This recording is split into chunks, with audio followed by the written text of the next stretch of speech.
doomed, so there is conditions apply, right? And the idea is that, I fundamentally believe, and I'm someone who went into law school very skinny, and this is what I was before and after. I was very skinny when I went into law school, and this is what law school, and then subsequently a life in IT did to me. I put on 30 kilos in about 9 years' time, and I tried everything to fix it. I tried Herbalife and pills and Amway and going to the gym and personal trainer and all kinds of stuff, and nothing worked. And eventually I ended up fixing my own overweight and figuring out a diet that worked for me. And then my mom said, I'm mad and I'm crazy. And then I said, why don't you try it? And she said, never. And then 10 days later, she said, I also want to start. And then, so it started like that, me and helping my family and friends. And I'm not going to talk about the diet I do, because I don't think that's as interesting. I want to talk about why diets don't work, right? And like any good Indian boy, I said I should get a degree or a stamp. And I'd gotten one from National Law School, so I said I thought all universities are awesome. I never appreciated National Law School until I joined another university. So I joined the university to do a BSc in nutrition, right? And I found there are some fundamental problems with the way that the typical 6 meals a day diet is actually posited and practiced in India, right? And the idea is that the methodology. I'm just going to go skipping over some parts. So if you want me to expand on those parts, you can get me to clarify them in the question and answer session. I hope to leave as much time as possible for that part of the discussion. But the problem is that methodologically speaking, the way that we are taught nutrition in India is to take a look at, the idea of a calorific deficit is at the core of all weight loss. And that's because it's part of the second law of thermodynamics. And it's a law, it's not a suggestion. Every person, everything in the universe has to obey this law. And so the idea, but within, just as for example, we understand that it's not enough to tell an entrepreneur that all you need to do to be successful is to earn revenue and cut down your costs. It's just not it's not as simple as saying, eat less and exercise more, right? And to provoke a calorific deficit, right, what you have to do is to estimate someone's calorific expenditure. And what we are taught under the UGC syllabus, the University Grants Commission syllabus, for those who are not from India, what we're taught under the syllabus is to take a look at two factors only to estimate your calorie expenditure, which is your sex and your activity level. And the idea that every man in this room, right, if they were to join a company and do the same amount of exercise every day and have the same amount of hours of working, the same commute every day, would burn the same amount of calories every day, is obviously ridiculous. When we all walk up the flight of stairs, all of us burn different amounts of calories. So what's the problem? The problem is that if you design a diet based on this very stupid method of estimating your calories, it's very easy to underestimate or overestimate the calorie deficit. So I may plan to give you a 600 calorie deficit, and you may get either a 60 or a 1400 calorie deficit or something else completely. So in the first case, you're going to do the diet faithfully and diligently, but not lose any weight, right? Because your calorific deficit is very, very small. In the second case, what's going to happen is that you lose weight. At a 1400 calorie deficit, you'll absolutely lose weight, but you'll be constantly hungry. And what you'll find is that both things inherently don't work in the long run. And so what this idea is that this is a fantasy. The idea that we can take a laboratory and build an invisible one around someone's life, where we can control the amount of water they drink, the amount of exercise they do, the grams of food they eat, right? And this is the reason that a diet, which is a 6 times a day kind of a diet, seems so familiar and so formulaic. You get up in the morning and have your warm water, lemon juice and honey, then you have your brown bread and egg white omelette, and then you have your mid-morning snack as cut vegetables, and you can just recite this diet. You don't have to actually have read a diet or have to memorize a diet. It's something that is part of every general nostrum that people hand out. This is the diet people should do for weight loss, right? And this is a problem because in people's lives, flights are missed. Meetings go on, impromptu birthday parties happen, surprise parties happen. People die, you have to attend funerals. So these are things so the idea that your life is so deterministic that you can choose when you eat, what you eat, how much you eat, and what way it's cooked is a fantasy. So that's one of the big problems with the 6 times a day kind of diet, right? It's logistically very demanding. If I have to eat 6 times a day, then someone has to make those meals for me. I have to take it around everywhere I go. And as only very recently did I stop being a single man. I got married in December. And as a single man, I can tell you who's trying to lose weight. I used to be very fat. I had a 44-inch waist once upon a time. I tried this, this formula diet, and I found the biggest problem was in the mornings when I'm trying to get to work. the Tupperware lids couldn't be found. So here I am in the kitchen trying to find the Tupperware lids and cursing my life, cursing my diet, I'm hoping that I don't get docked pay. And the thing is that these things, whether you have to take a sack of Tupperware with you to the office, and the idea that you can stop your meetings, or your briefings, or your coding, or your designing, and have your sprouts when it's time to have your sprouts. I'd be Sprout Shankar in no time. Right? It will be a laughing stock. So this idea is that this logistical demand that's placed on people is something that is just not possible to do in the long run in people's real lives. Right? Another thing that's very important is, and this is something I'm actually much more fascinated. I'm a student of the biochemistry of science, and the science and the idea of the body as a biological entity. But I'm also very fascinated by the social and cultural role of food. And unlike perhaps any other society in the world, I think diet occupies an incredibly central place in Indian life, where every occasion, from birth to death and even after death, is incomplete without food being served and food being shared. If you go to a funeral and you don't eat that food and you say, I want a diet, I want this, I don't eat that, then you'll be an outcast, right? And to take part in a funeral or a wedding or a birthday or a celebration or whatever, or your promotion, you have to take part in the food that's compulsorily served in these occasions. And no matter where you go in this country, strangers will offer you food for free and will genuinely feel bad when you say no. That's how you break ice. That's how you build sociality. That's how you build brotherhood. That's how you build commonality. When Mohandas Gandhi eats food with the Harijan, it's not because he's peckish. He's making a political statement, right? And the idea of saying no to food is inherent to diet, right? And the idea is if I tell my grandmom or my aunt, or my grandma doesn't cook anymore for me, but my aunt that she can't cook for me and I won't have food, she'll bitch about me for at least 3 years minimum, right? The idea is that because this is the way people express love in this country, and this is the way that people, and also just to kind of as an aside, the way we express prejudice in this country is very often centrally located around food. There are people who say, I will not eat food made by Muslims. I will not eat food made by lower castes. I will not eat food made by women during their period. And so saying no to food is a very socially loaded act, right? And so this is what you're supposed to do, and you're expected to, ad infinitum, throughout this thing, as long as you're serious about losing weight, and God forbid one day you don't become serious, because then you're a bad person. Let me come to that in a little bit.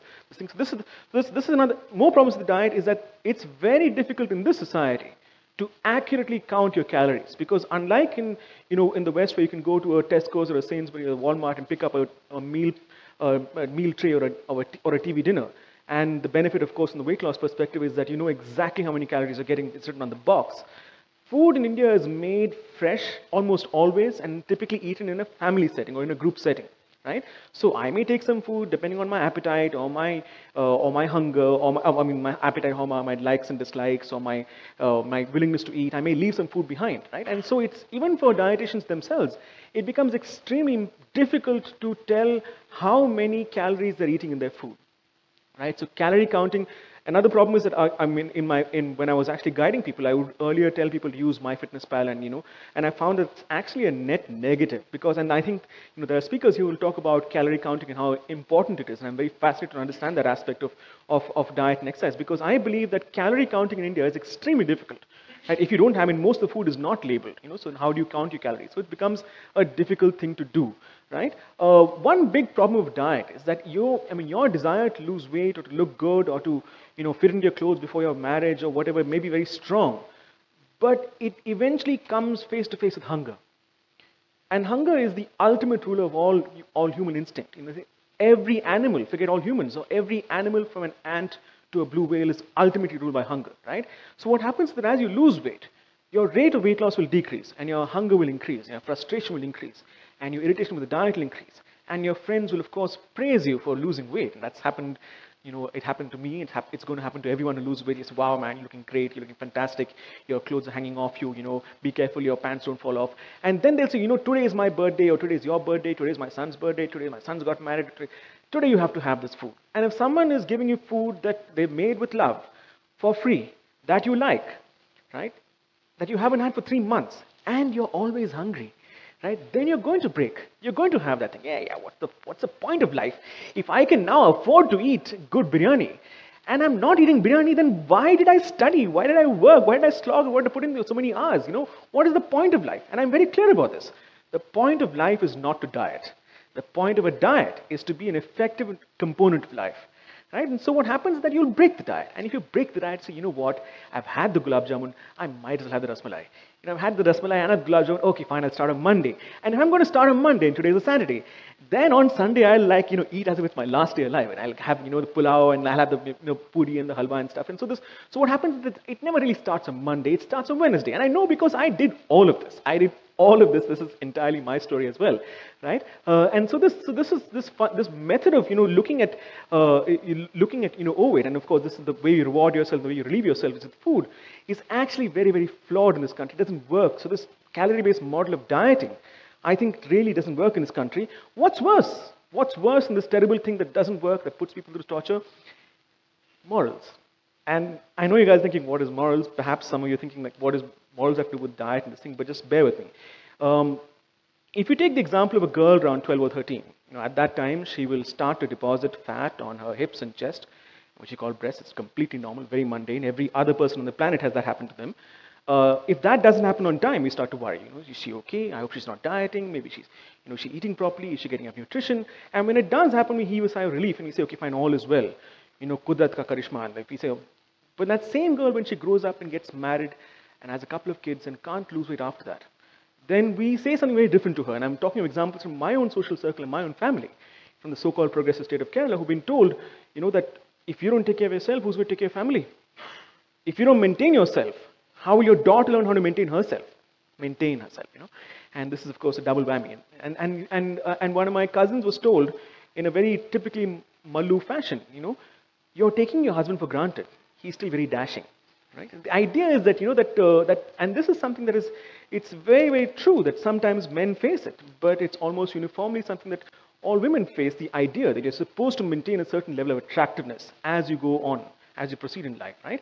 And what happens is that, this premise becomes something that, you bear as a heavy, kind of a burden on your life. And when you look at people who've maintained their weight, you go and ask them, kaise karte ho? What is your secret? How do you do it? Give me some tips as well. I also want to start.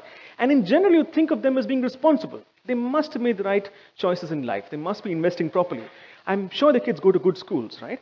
And when you think of people who put on weight, you guys enjoying, jolly, happy. There's a lovely thing I heard in one of the reasons I like living in North India is the fact that I get to encounter, as a Mallu, I get to encounter Punjabi culture, right? And I'm sorry, I'll translate for those who don't understand Hindi, but there was a Sardar wedding I went to, and it's like when people say, no, lag raha hai bhabhi kha bhi rahi, khila bhi rahi hai. That means basically, for those who don't understand, it looks like, your wife is feeding you and feeding herself. And this is considered as a mark of great humor, and people laugh about it, and, being fat is considered normal. It's considered, the second most obese state in India is Kerala, and the most obese state in India is Punjab, right? And so this is considered totally okay because we've seen crores of, slim Mallu and Punjabi boys and girls become fat uncles and aunties. It's considered totally normal for you to become fat. And that is, in fact, in North Indian culture, there's no word for slim. They don't say patla. They say kamzor or weak, right? They don't say fat. They say healthy. Right? And the idea is, this idea of fatness is considered to be something that if you're enjoying yourself, if you're fat, you're really enjoying yourself, right? Overweight, however, is a problem of excess fat deposition, right? And what we find is that if you have a problem of fat deposition as a child, you will find that is a medical issue. If someone is, someone has inadequate fat on their bodies suppose a girl has inadequate fat in her body at age 19, by that time her parents would have taken her to the doctor and said, are you sure she's going to be okay? Will she have any problems starting a family? But when that same girl grows up and gets married and has kids and can't lose weight, she's told she's a bad mom or a bad wife or a bad daughter or a bad sister. And we frame adult overweight as a moral problem. Right? And what we find is that, if you look at just the way that you look at, so this is, I don't know if you can see this, can all of you see the lyrics? This is a song from 1969, and it takes a song written in 1969 to actually do this, because it's actually a song that's blatantly called Fat Man. And I love this band, it's Jethro Tull, it's my favorite band, absolutely, right? And Ian Anderson sings, I don't want to be a fat man. People would think that I was just good fun. would rather be a thin man. I'm so glad to go on being one, right? No chance of finding a woman who would love you in the morning and all the night time too. And this is, of course, completely politically incorrect in today's world. But this is the idea, brutal and raw, that the idea of being fat is seen as something that you just, oh, you're just a, I mean, and it's something, it's for fun. And I know how easy it was as a very fat man to make people laugh by cracking a joke about how fat I was, how much food I would eat, or how much space I would take up, right? And it's a very reliable punchline. And if you look at movies and films, you'll find that there's actually a character, right, which is now called the Duff, and it's an acronym, right? The character of someone who is the hero's friend or the heroine's friend. And the hero's friend or the heroine's friend is someone who is the fat friend, right? Because they're non-threatening, right? They're asexual, right? And this is what it's called. The Duff stands for the designated ugly fat friend, right? And we find that this existence of the Duff, this existence of someone who is just asexual, who's this thing, this is seen as a kind of benign thing. But in the corporate world, what I found out was that as someone I was once upon a time CTO for Tehelka, and I was vice president for a data center company. I'm an IT guy, like many other fat IT guys. I was also becoming more and more fat, and like my father, I was becoming a diabetic myself. Is that whenever I did a presentation in front of people, I would feel a certain pressure to overperform because I was fat. To arrive on time, to rehearse everything, to have everything on the tips of my fingers, to be dressed properly, to have my minions, arrive on time and be dressed properly and everything. And the idea is that because I didn't want to be the late and the fat guy, or the fat guy whose laptop wasn't charged. And no matter what I did, no matter how many rabbits I pulled out of my hat, no matter how much, kind of money I saved, in semi-formal occasions, people comment, yeah, do something for your weight. You're putting on some weight, And this is something I want to talk about, telling people that they're fat is something that happens if you have, just think about it. If you have epilepsy and you have a fit in front of your friends, they're going to make sure you're okay, but they'll never say you have no self-control. If you have spondylosis, no one is going to say you have no backbone. But if you're fat, random people inform you of this fact. My car mechanic told me, my bike mechanic told me I was, Sarji, you're putting on too much weight. My accountant told me I was fat, and my grandparents would not stop talking about how fat I was, how doomed I was in finding a girl, how much they wanted a grandchild, how much it would be impossible for them to have a grandchild because which girls, and I love them to bits, but I would say, Amama, you told me this yesterday. I have not changed since yesterday. And this is something you will find relentlessly told to fat people, that they're fat. Right? And if you're fat, this is not a mystery. You may be happy being fat. That's completely fantastic. If you're happy being fat, more power to you, but this is not a mystery. We will hesitate to tell someone that they have spinach stuck in their teeth because you don't want to embarrass them. Right? We will, absolutely never tell a flat-chested woman that you have no cleavage, or a bald man that you have no hair on your head. But if you're fat, people will say, oh my God, you put on so much weight. The first thing they'll say when they meet you is how much weight you put on, right? And this is something that, so this is the motive of why is this? Why does this happen? Why do people feel that they have the right and the duty to tell you that you're fat, right? It's because of, if you look at, you see this, and I'm actually going to skip a slide. This is because of a movie. I'll actually explain it in this slide. I saw this movie in Lido in 1996. This is Brad Pitt and Gwyneth Paltrow and Morgan Freeman and Kevin Spacey, who I think should have gotten an Oscar for his role. Phenomenal, this thing. Kevin Spacey plays a part of a serial killer, who kills people based on their sins. And the sins in Christianity are greed, pride, wrath, envy, lust. And these sinners are all shown in the context of their sins. The first person, the greedy person, there's literally written on the floor. Right? He was someone who's a corporate lawyer who was killed, and he was asked to cut off a pound of his flesh. And it's a fantastic written story, right? And he was killed, and because he said, and greed was written in blood on the floor of his carpet in his posh office, right? And these are things that are explicit. I mean, these are explicit written in the movie because they are latent sins. Right? These are sins that you cannot detect in someone. But these two sins, the glutton and the sloth, were shown, just their bodies were shown. Right? The words were shown much later as a thematic because it was evident. If you're fat, you're obviously someone who likes food too much. Right? And you don't like exercise enough. And we frame adult overweight as a moral problem. We frame it as a moral problem. And if we frame it as a moral problem, we'll try and fix it using moral tactics. And so what are your moral tactics? Suppose someone has got a gambling addiction or a roving eye, or so what will you do to kind of fix that? You'll try, blackmail and threatening and pleading and cajoling and bribery. And, I was told by my ex-girlfriend many years ago that I was putting on weight a lot, which is true. And, And she says, I don't want to lie to you. I don't want to fake it with you. But it's coming in the way of a physical relationship, which is probably true, right? And she said, so I'm going to join a gym, and there's, Talwarkar says couples discount, so will you join a gym with me? And I said, sure, baby, of course. And I was so scared of losing her. Then I said I would do everything. So I bought the gym bag, and I bought gym shoes, and I bought gym headband, I bought the case of Gatorade, and I bought the gym, everything. And I signed up for a personal trainer. I was paying about 35% of my income just for the gym. And I lost weight. Right? And I lost weight, and I was happy that I was losing weight. I was, looking good, feeling good.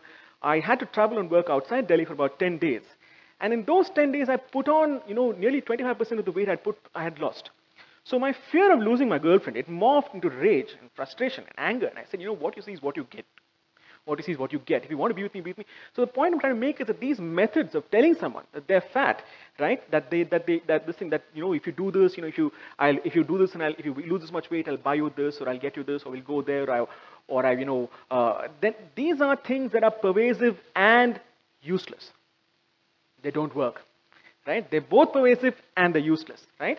And the thing is that if we frame this thing if we frame this as a problem of this thing, what we do is that if we look at something to correct it, right? We don't look at, does it work or not, right? We look at it as a problem of this thing. So the fundamental idea of diets, right, is that if you frame it as a problem in yourself, and you think the world is also very messed up, you think there's so much pollution in the air, and there's so much antibiotics in the milk, and there's so much, this lead in the Maggie, and there's, the problem with Maggie is the Maggie in the Maggie, I think, right? There's so much, and your thing is that if you frame it like this, when you go to a dietitian or a nutritionist, and you ask them for help for your weight loss, and it's almost always she, in my class of 40 people in the BSc nutrition class, there were 34 girls, and I was one of the 4 or 6 boys at the age of 36, right?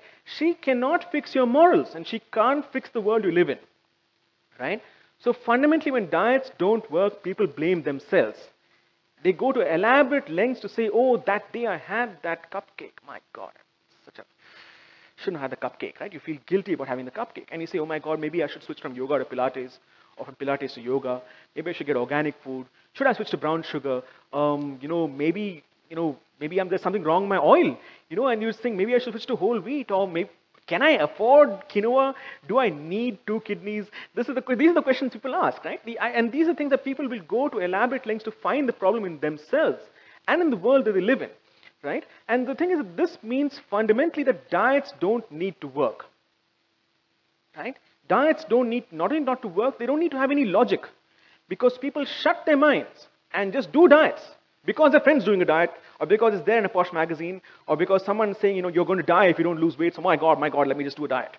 And I did all of this, right? So what happens that what happens that you have this method of completely kind of dislocating yourself from answers, from facts, from metrics, from reality, where we would, as people who are conscious, rational adults, think 1,000 times about the value of a car, the mileage it gives you, the amount of time it will take to repay the loans.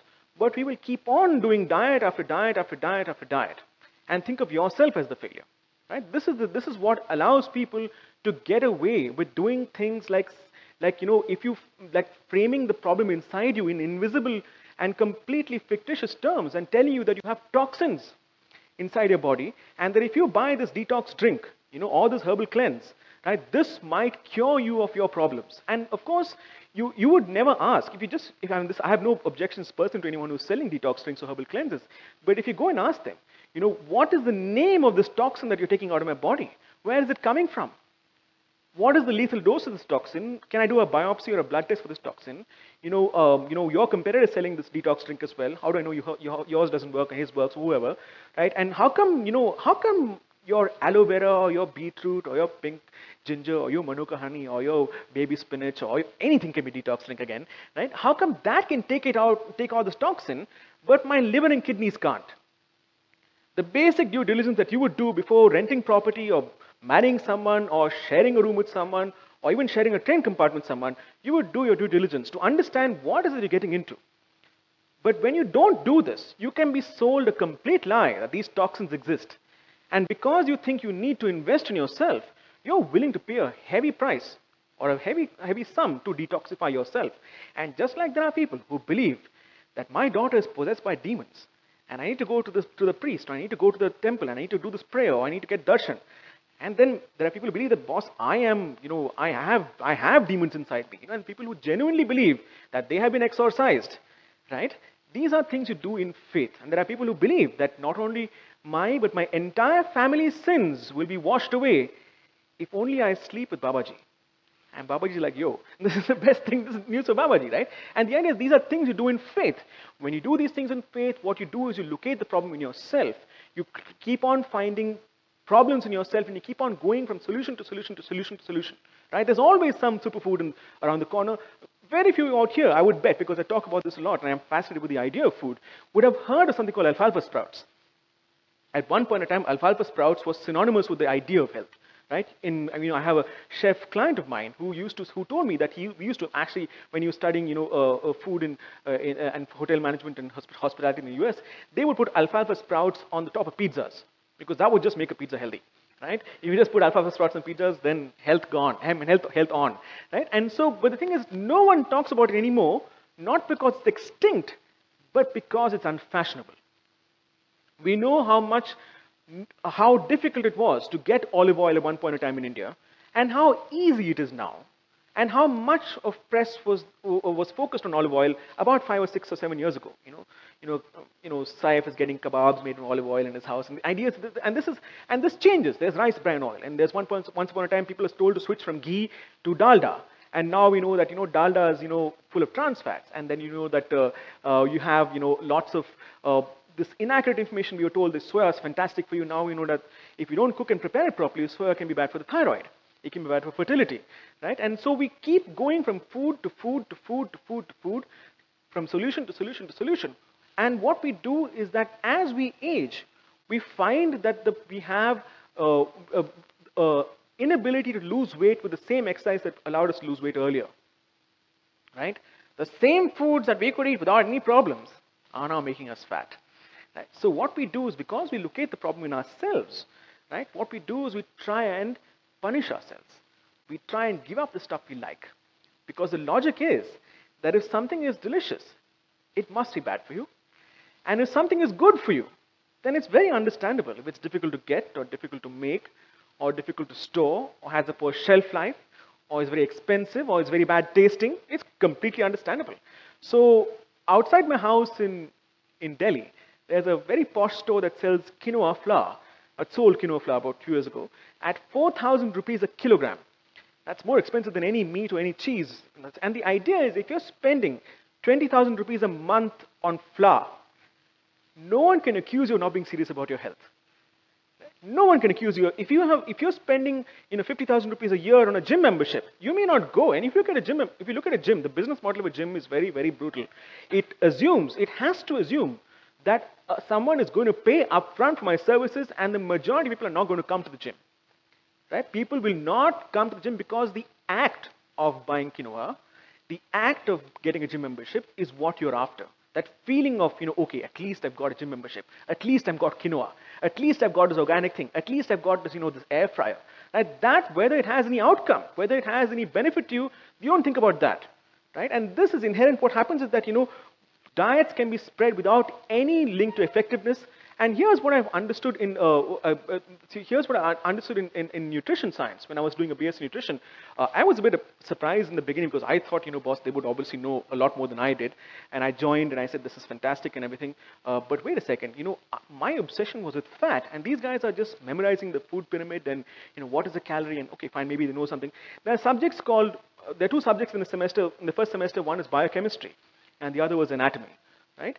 And I was appalled because in 6 months of studying biochemistry and anatomy, the syllabus spent 0 hours talking about fat biochemistry or fat anatomy.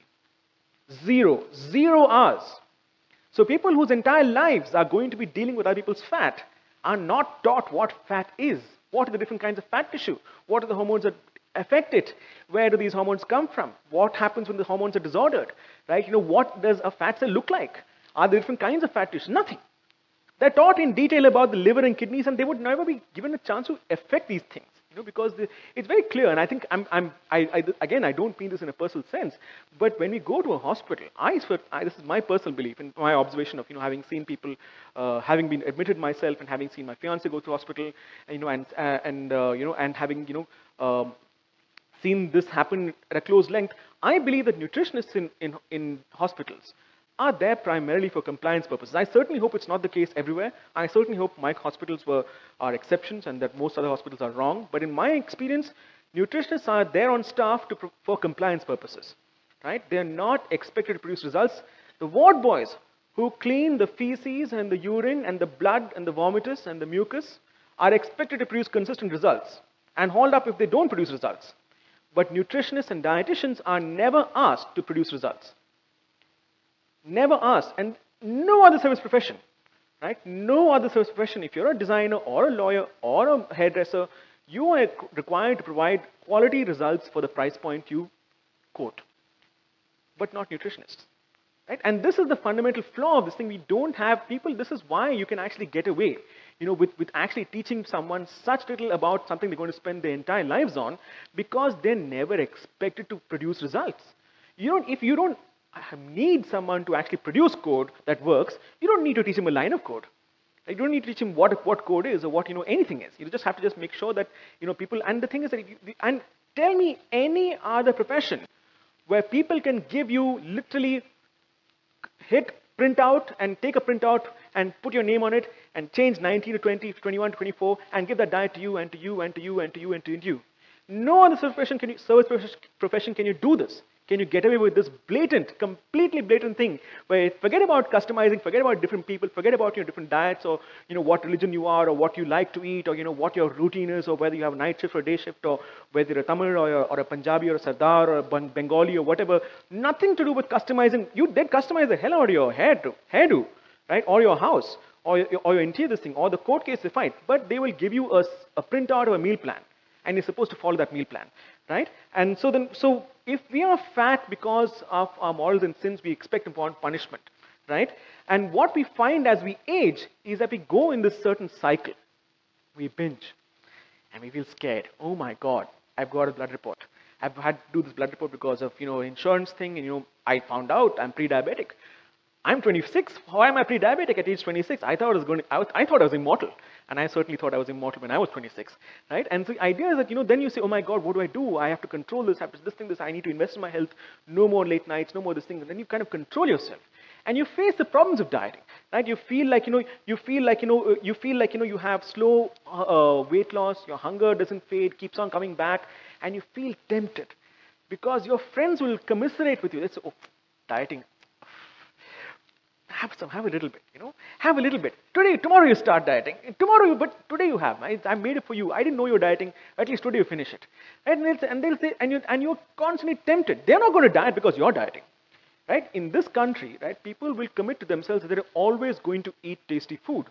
They may not eat, it may not be very posh. It may be the same food, but we commit. We are a food-based society. We are not an art or a sports-based society, God forbid. We're not a sports-based society at all, right? To our detriment, right? But we are definitely a food-based society. And wherever you go, whatever your dietary preferences are, people say, oh, that restaurant, oh, that this wedding was fantastic, the food is phenomenal, this thing was good, that thing was good, oh, let's just not try that thing, this place has opened up. All we talk about is food. We're not a pubbing culture, we're not a dance culture, we're a food culture. And if you are in this culture, and we're all part of this culture, right, what we find is this temptation keeps surfacing again and again and again. And when you inevitably say, oh my God, what is this life?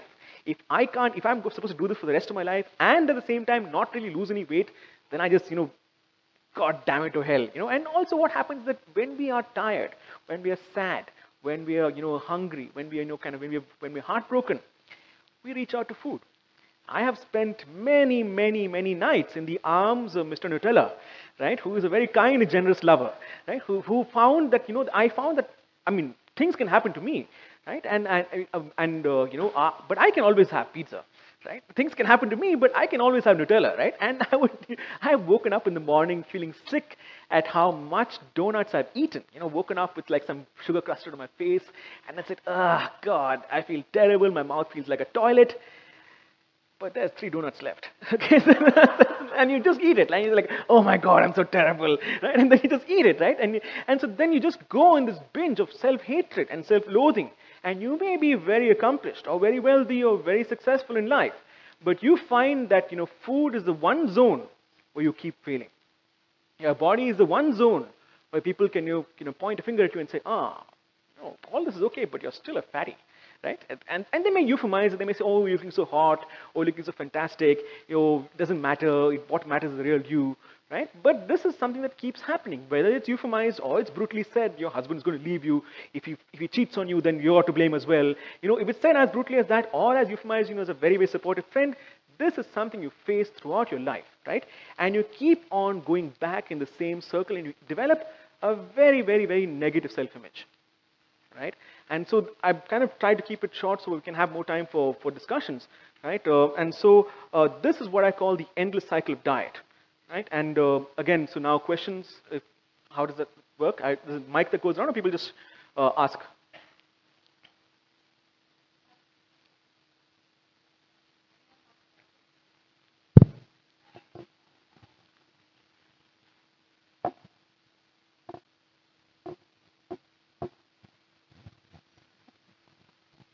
Um, so, as opposed to diet, so what would you recommend? As in, say someone wants to make changes in how they eat. So, Sure. So one of the problems of diet is that the feedback mechanism of diet, right? The idea of a dieting system is where a dietitian would see you maybe once a week, right? And would actually give you a meal plan and weigh you and of course judge you perhaps a week or week or next fortnight. And if they're an upscale one, they would actually customize, on the fly. They would, perhaps, give you some of the things. So you would say, I'm going to a party. And then they'll decide whether you can go to that party and how much you can eat and stuff. And so this is what would happen, right? But what I would say is just that what we would do in our normal lives if something is not working is to collect metrics, right? Understand your body better and better and better as you progress. Be as granular about your body as you would about your investments, right? Or about the code you write, or about the designs that you make, and say, this works, let me keep a log of it, let me log it, let me track it, let me monitor it. And at the same time, it's very important to not ever feel guilty about eating or about your body, because that guilt feeds into what I call the endless cycle of diet. You feel guilty, you start feeling scared, you start lashing this thing. So again, just return to that. Metrics, metrics, metrics, data above all else.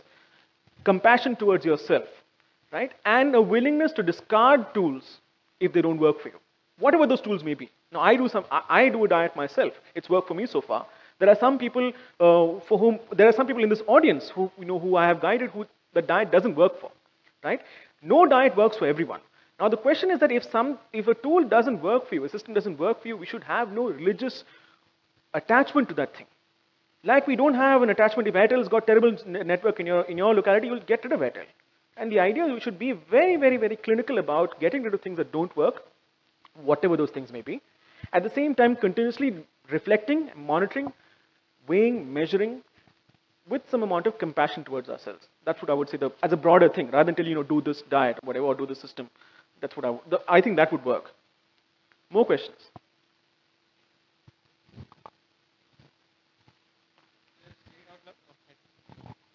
So you lambasted dietitians like completely and said that they don't do anything. I think it resonated with many people. Do you believe there are dietitians who know what they're doing, know what they're up to, and how do you identify this? Is there a questionnaire you can put out that you can take to one of them? Because they do provide motivation. I mean, I'm sure there are other benefits that you agree. So the idea of, see, my classmates who are now graduating from BSc Nutrition, right, are all genuine people. They think they know about what to do, and some of them are very good at making meal plans for people, and just doing this thing. So this is nothing to do with them personally. That these are not evil people. People work in their self-interest. If you have 15 or 20 years of training in a certain arena, you will try and apply that training and try and stick with that training rather than throw everything out at the first the things. So the idea is that again, these are not people who are inherently bad. What I would say is that just as with any other system, right? Try and understand the proposition. Don't settle for just being told something at face value. Try and understand, ask questions. What is the logic of this? Why can't I have papita? Right? How many walnuts can I substitute with almonds if I can't afford walnuts? right? What is the logic of the system? How does it work? Suppose I'm on my period. What happens to my diet at that time? What changes can I expect? Right? Suppose I'm unwell. Suppose I don't want to get kidney stones. What happens? I've heard this. Ask questions as you would do with anything else. With any other consultancy, before putting down money and before doing something, be convinced about it. Right? Don't, for God's sakes, don't believe that there is some magic thing that works and this superfood is going to allow you to have this thing, because then you start thinking that, okay, fine, you know what, I can have sweet stuff and I'm not really on sugar. Then you get into the entire thing of this sugar is good, that sugar is not as good, this sugar is perfectly fine. So then you get lost. So again, clear judgment and understanding of does it work for you or not, and if it doesn't work for you, stop doing it. Even the dietitians, try it out for some time. Don't sign up for year-long packages, whatever. Try it out for some time. If it doesn't work for you, stop doing it and say, it doesn't work for me. It may work for others. It has to objectively and subjectively work for you. Last question. Yeah, very frankly true what you have said.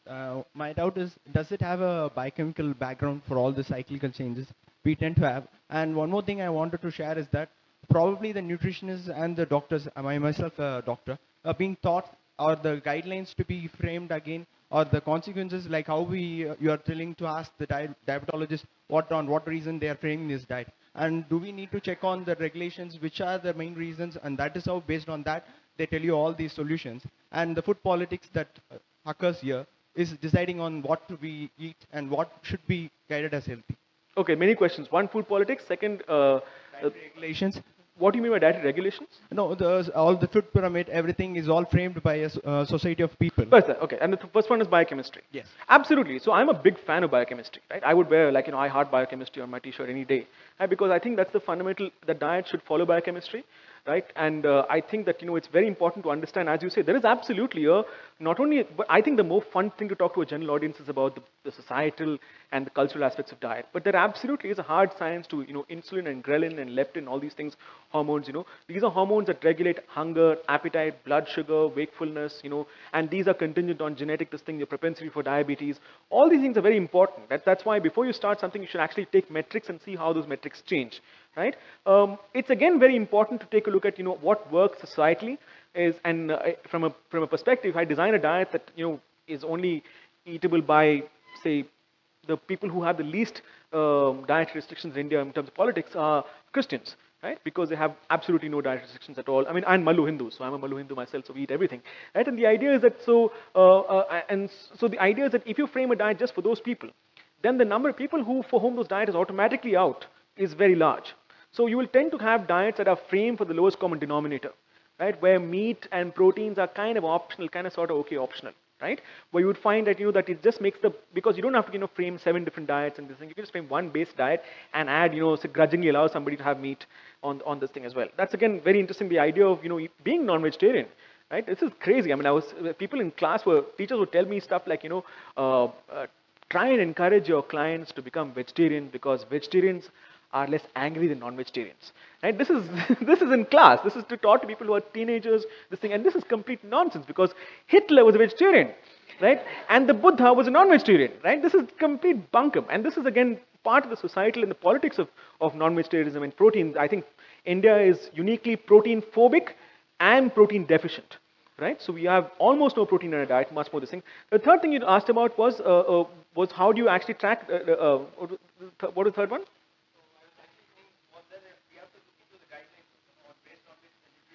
Absolutely. I think that, the main nutrient that we are deficient in as a society, unless I'm talking to people, again, it varies because we have such tremendous stratification in class. We have people who are destitute, people who sometimes starve to death in this country. It's a very terrible thing. We also have people who have the opposite problem, who have gone from being a food scarce society to being a society where food is never scarce. Right? And not only that, there is no physical exercise that one does the moment you can afford to. The moment you can afford to, you displace exercise. You say, no more, I'm not going to wash my car, I'm not going to wash my clothes, I'm not going to wash my kids, I'm not going to wash my dogs. The only thing you wash is your own backsides. Right? And there's some startup, I'm sure, which explore that niche some time at a time. But the idea is that this is the only thing that we displace every other exercise that we can. We eat much, much, much more food than we have ever eaten. Right? And then we find it difficult to accurately kind of, understand why is it that we are doing all these, posh things. We're eating our brown bread, we're having our quinoa, we're having our whole whole grains and it's not working. And we keep trying these solutions again and again and again. Right? I perhaps have gone off the target a little bit, but then yeah. So I don't think I have much time, but perhaps you can take it up individually or on this thing. So all right. Lovely. Thank you, Aniruddha. My pleasure. Thanks a lot. Thank you so much. Right? Okay.